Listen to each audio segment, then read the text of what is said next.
Nobody warns you about the silence. That is the first thing. Before the cold registers, before your lungs tighten, before your fingers stop responding, there is the silence of the Dakota Plains in January. And it is the kind of silence that makes you feel like the world has already ended and simply forgotten to tell you. No trees. No water moving anywhere.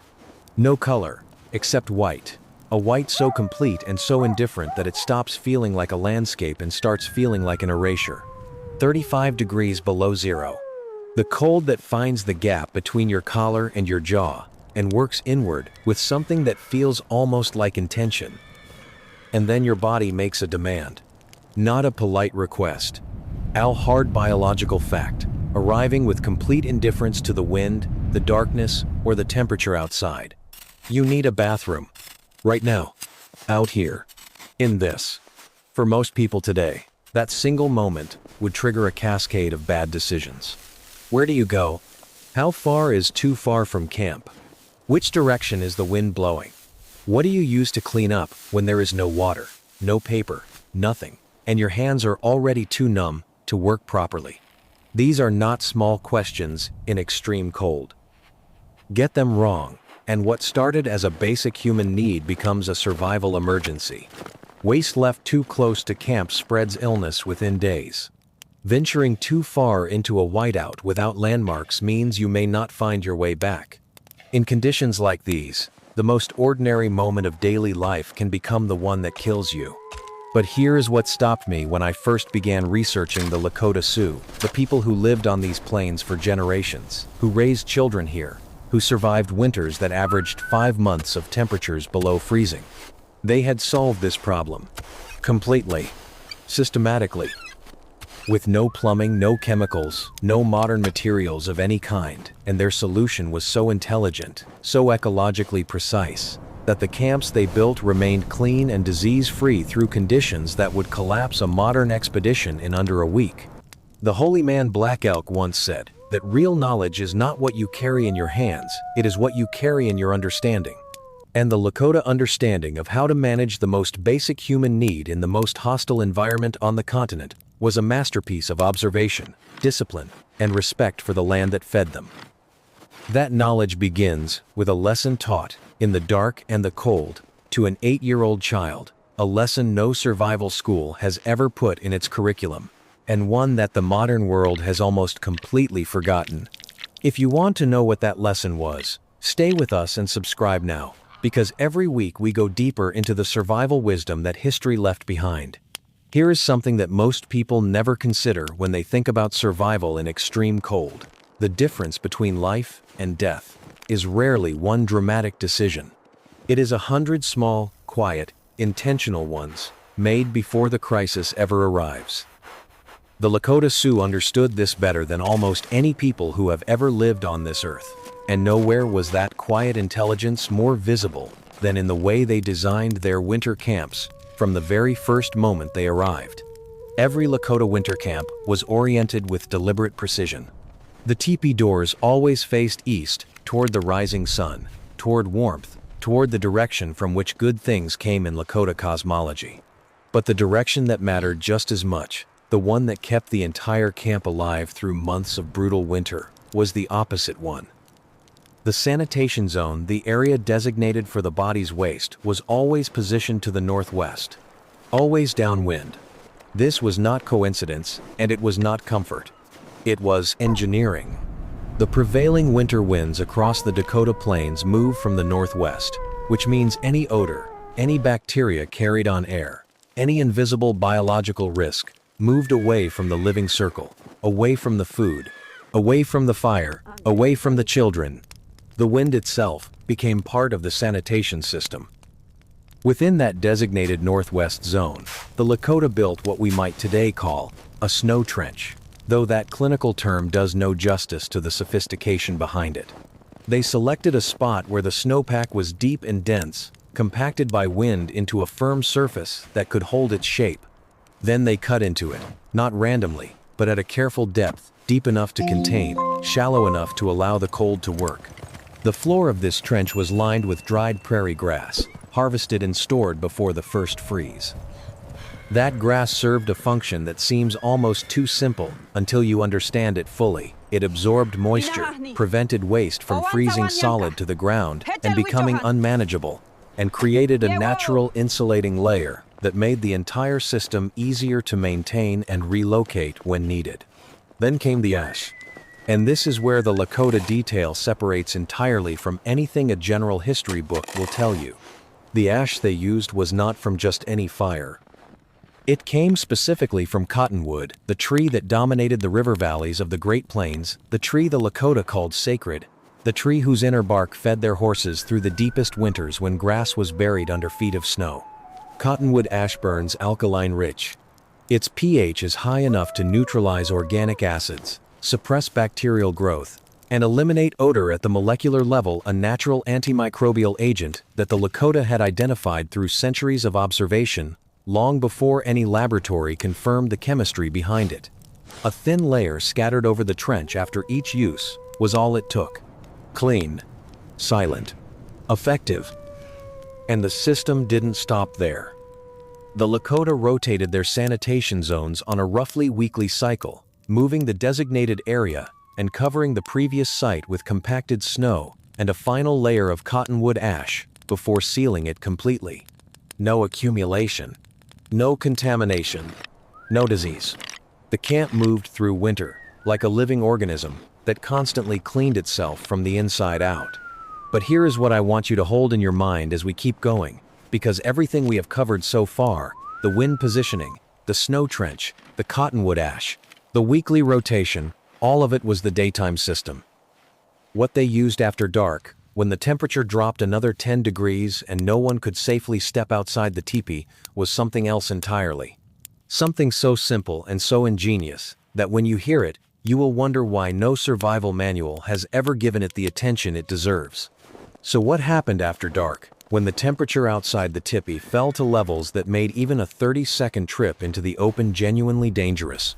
This is where the Lakota revealed something that no modern survival kit has ever replicated with the same elegance: the night vessel.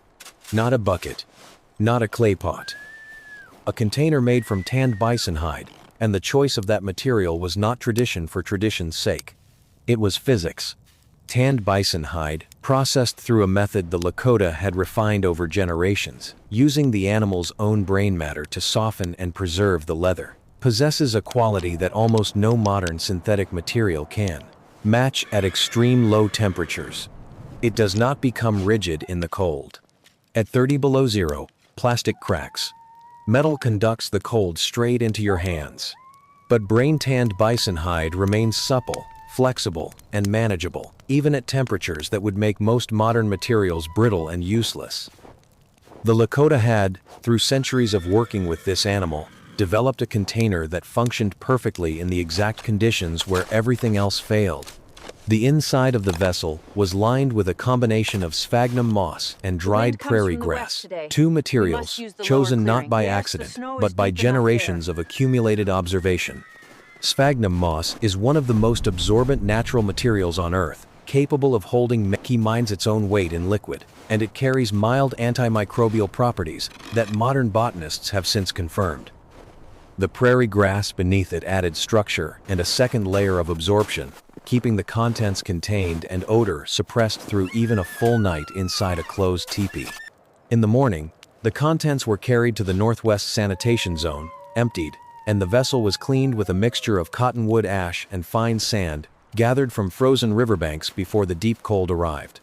That combination, alkaline ash and abrasive sand, functioned as a three-layer sanitation system, neutralizing bacteria, scrubbing residue, and leaving the hide ready to use again without any water, which in the depths of a Dakota winter was too precious to spend on cleaning. For Lakota women, particularly during what their culture called the moon time, the system carried an additional layer of dignity and intentionality. This was not treated as inconvenience or contamination. It was understood as a time of heightened spiritual sensitivity, and women had their own designated space, positioned with the same careful wind logic as the main sanitation zone, but separate, private, and respected without question by every member of the camp. There was no shame in the system. There was only structure, and that structure protected everyone.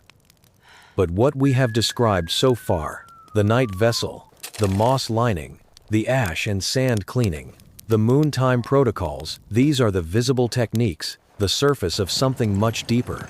Because the real reason the Lakota stayed healthy through 6 months of winter isolation, the force that held the entire system together, was not any single tool or material. It was a code, an unwritten law that every man, woman, and child in the camp understood completely, and that no one, under any circumstances, was permitted to break. The Lakota had a phrase they spoke at the beginning of prayers, at the close of ceremonies, and in the quiet moments between Mitakuye Oyasing. It translates, imperfectly, as all are related, or we are all connected. But to understand it only as a spiritual sentiment is to miss half of what it meant in practice.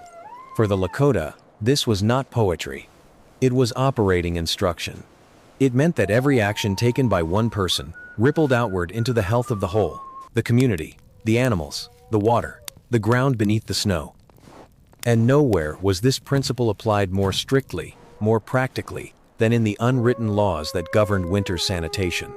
These laws were not posted on any wall. They did not exist in any written form. They lived instead in the memory of the elder women, the grandmothers and aunts, who served as the quiet authority of every Lakota winter camp. It was they who decided where the sanitation zone would be placed each time the camp was established. It was they who monitored its condition, who determined when it needed to be rotated, and who ensured that the cottonwood ash was applied correctly, and the snow was packed with the right density to seal what lay beneath. Their role was not ceremonial. It was functional, central, and non-negotiable. In a world without hospitals, without antibiotics, without any way to treat a camp-wide illness once it took hold, these women were the first and last line of defense against disease. The unwritten code they enforced covered 7 core prohibitions that every Lakota child learned before they were old enough to venture outside the teepee alone. No waste within 40 steps of any water source, not a river, not a melted snow pool, not the container used for drinking. No waste upwind of the teepee circle under any circumstances. No leaving the sanitation zone uncovered after use, regardless of temperature or urgency. No use of the designated zone by animals. Dogs were kept away with deliberate consistency. No disposal of any waste near firewood supplies or food caches. No violation of the women's separate space under any condition. And perhaps most importantly, no silence when a violation was witnessed. Every member of the camp, including children, carried the responsibility of accountability. The consequence of breaking these laws was not physical punishment. It was something the Lakota understood to be far more powerful collective shame. A violator was not beaten or exiled. They were simply seen, named, quietly, in front of the group.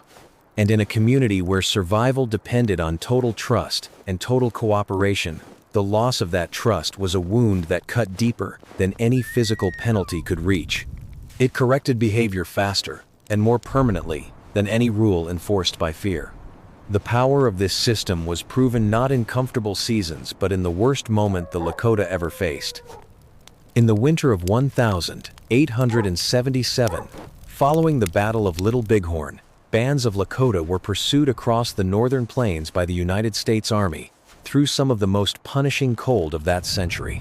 They were moving constantly, unable to establish stable camps, under conditions of stress and fear that would have shattered the discipline of almost any other group. And yet historical accounts from that period, including observations recorded by Army scouts who eventually made contact with surrendering bands, noted with visible surprise that these people showed remarkably low rates of illness. No dysentery. No widespread infection. In the middle of a forced winter migration with soldiers at their backs, the code held.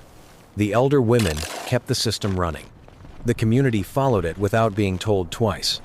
And that is the thing that kept me awake when I first went deep into this research. It was not the cleverness of the snow trench or the chemistry of the cottonwood ash that I could not stop thinking about. It was this, that a people, under that kind of pressure, in that kind of cold, with that kind of fear, still stopped to cover the sanitation zone properly. still respected the elder women's instructions, still honored a code about something that most people today would call the least dignified part of daily life. Because they understood, what we have largely forgotten, that dignity is not what you maintain when conditions are perfect. It is what you refuse to abandon when everything is trying to take it from you. So let us go back to where we began. That 8-year-old Lakota child, stepping out of the teepee on a winter night with the temperature at 35 below and the darkness absolute in every direction.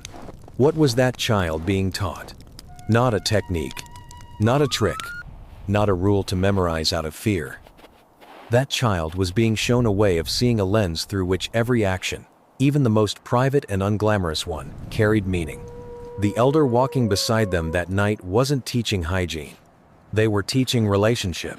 The relationship between one body and the earth that body depended on. Between one person's choices and the health of every person sleeping in the circle of tipis behind them. That child learned, in the cold and the dark, that to live well is to live carefully, and that careful living is not a burden. It is the highest form of respect. Now consider the modern survivalist. Thousands of dollars in gear. Water filtration systems, chemical tablets, portable toilets with biodegradable bags, freeze-dried food packed in vacuum-sealed pouches. All of it real, all of it useful, and almost none of it transferable when the gear runs out, breaks down, or gets left behind. The Lakota carried cottonwood ash in a pouch and knowledge in their heads, and they outlasted winters that would end a modern expedition inside a week. The gear was never the point. The understanding was the point. The discipline was the point. The community was the point. We call them primitive. We use that word casually, without examining what it actually means and what it reveals about us when we say it. Primitive compared to what? To a society that pumps its waste into rivers and calls it infrastructure. To a world where a single power outage renders most people completely helpless within 48 hours? The Lakota were not primitive. They were precise. There is a difference, and it matters enormously. 3 things to carry with you from what you heard today. First, position before you act. Read the wind, read the land, understand what moves where before you place anything in the environment. Second, use what the place already offers. Ash, snow, moss, grass. Nature has already solved most of the problems you think require manufactured solutions. Third, make it a shared code, not a private habit, because systems held by one person collapse when that person is tired or afraid, and systems held by a community survive even a winter on the run from an army. These are not ancient lessons. They are permanent ones. If this story stayed with you, if it made you see something differently, if it made you want to know more, then subscribe now, because next time we go further north and further back, into the world of the Athabascan people of Alaska and interior Canada, who built homes that held warmth at 60 below without a single nail, without concrete, and without anything the modern world would recognize as construction material. The wisdom is still out there. We just have to be willing to listen for it.